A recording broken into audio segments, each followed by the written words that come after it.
মনের মধ্যে একটা শান্তি না, যে বাড়িতে গিয়ে সেই বললাম কাস্টমার তো আজকে নাই, সন্ধ্যার থেকে তো অন্ধকার একদম। এখন কেমন লাগতেছে? ফাইন একদম না। আলিপুরদুয়ারের লোক বলছিল বেশিরভাগ লোক পাপি, বৃষ্টি হয় না, সব জায়গায় বৃষ্টি হয়, ফালাকাটায় বৃষ্টি হয়, আশেপাশে বৃষ্টি আমাদের এখানে হয় না। যাই হোক, পাপ মুক্ত হলাম আমরা, আজকে বৃষ্টি দেখা মিলল আমাদের। দেখা যাক কতটা বৃষ্টি হয়। লাইভ না এমনি ভিডিও হচ্ছে খালি। এত সুন্দর একটা ওয়েদার, কাস্টমার থাকুক বা না থাকুক সবার মধ্যে একটা আনন্দ। আজকে বৃষ্টি হচ্ছে আলিপুরদুয়ারে। এই যে বসে বসে শুকনা মুড়ি খাইতেছে মানিকদা। খালি মুড়ি, সিঙ্গারা নাই, কিছু একটা তো লাগবে নাকি? এই যে এদিকে তাকান, কিলো খালি মুড়ি নাকি বলতেছে? খালি মুড়ি। মানিকদা আপনি এটা কি করলেন? আপনি খালি মুড়ি কেউ খায়নি। চায়ের দোকানও একদম ফাঁকা, বৃষ্টির মধ্যে চা তো আরো বেশি বিক্রি হওয়ার কথা। রাস্তায় তো লোকের অভাব নেই। বৃষ্টি আসাতে সবার মধ্যে একটা স্বস্তি, খুব আরাম অনুভব করছে এক একজন, রিল্যাক্স মুডে আছে। কিন্তু চায়ের দোকানে দেখেন ফাঁকা একদম, কয়েকজন মাত্র লোক।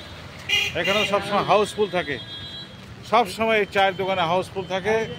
বৃষ্টির জন্য আজকে ফাঁকা। রাত্রি 8:30টাও হয়নি এখানে, রাত্রি 10:30, 11টা অবধি এখানে লোক থাকে। জন্য কেউ দাঁড়াতে পারছে না, এই জন্য হয়তো কাস্টমারের এখানে আজকে সংকট দেখা যাচ্ছে। ভালো করে চা বানান তো, একদম কড়া চা বানান। গ্রাহক আছে, ওই যে এখান থেকে চা নিয়ে ওখানে খাইতেছে। মেওয়ালাল আমাদের প্রাণ প্রিয় বন্ধুরা সব ওইখানে দাঁড়িয়ে দাঁড়িয়ে চা খাচ্ছে। সঞ্জয় সরকার আর কে, সুদাম দেবনাথ।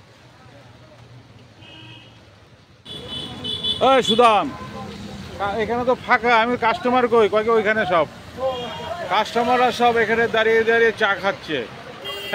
দোকানের সামনে একদম ফাঁকা। সঞ্জয় সরকার, মেওয়ালাল, আমাদের সুদাম দেবনাথ, আলিপুরদুয়ারের রথী মহারথীরা সব দাঁড়িয়ে দাঁড়িয়ে চা খাচ্ছে। এই বৃষ্টির অপেক্ষায় আমরা ছিলাম। আস্তে আস্তে বৃষ্টির মাত্রা বেড়ে যাচ্ছে। সত্যি বৃষ্টিটা কতটা প্রয়োজনীয় আমরা হারে হারে টের পাচ্ছিলাম। কৃষকরা তো আরও বেশি টের পাচ্ছিল। তারা জমিতে ফসল লাগাতেই পারছিল না। এখন ধানের চাষ হবে, আমন ধানের চাষ, জল ছাড়া কি করে হবে? ঝিমঝিম ঝিমঝিম বৃষ্টি, কি অপরূপ সৃষ্টি।